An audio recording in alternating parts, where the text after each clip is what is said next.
আজকের ভিডিওতে কথা বলবো বাংলার আটকে থাকা কয়েকটি নাটক সম্পর্কে, যে নাটকগুলো অ্যানাউন্স তো করা হয়েছে কিন্তু এখনো মুক্তির দেখা পায়নি। তো জানতে হলে ভিডিওটি সম্পূর্ণ দেখতে হবে। তো চলেন ভিডিওটা শুরু করি। এই বিষয়ে কথা বললে মুশফিকুর ফারহানের কথা বলতে হয়, কারণ তার নাটকের সাথে এই বিষয়টা সবচেয়ে বেশি দেখা যায়।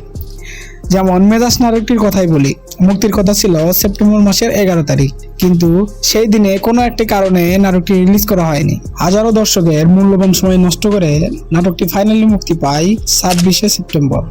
যাই হোক, মুশফিকুর ফারহানের আরও দুটি নাটকের ঘোষণা আসে আরও কয়েক মাস আগে, কিন্তু এই দুটি নাটকেরও কোনো খবর নেই।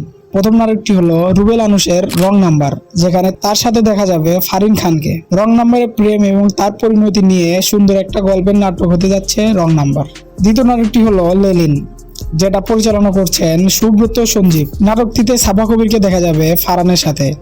নাটকটা দুজনের ডেঞ্জারাস লুকে দুটি ক্যারেক্টার পোস্টার রিলিজ করা হয় অনেক দিন আগে। এখনো পর্যন্ত এই নাটকটারও কোনো আপডেট নেই। তো আমরা আশা করছি খুব দ্রুত এই নাটক দুটি রিলিজ করা হবে আমাদের মাঝে। আটকে থাকা নাটকের মধ্যে তৌসিফ মাহমুদের প্রায় অনেকদিন হলো একটি নাটক আটকে আছে, সেটি হলো অ্যারেঞ্জ ম্যারেঞ্জ।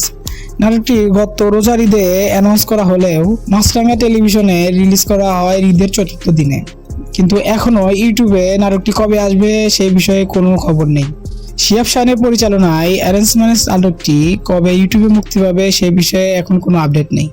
আর এই 3টি নাটক সবার আগে আপডেট জানতে আমাদের চ্যানেলটা সাবস্ক্রাইব করে রাখতেই পারেন।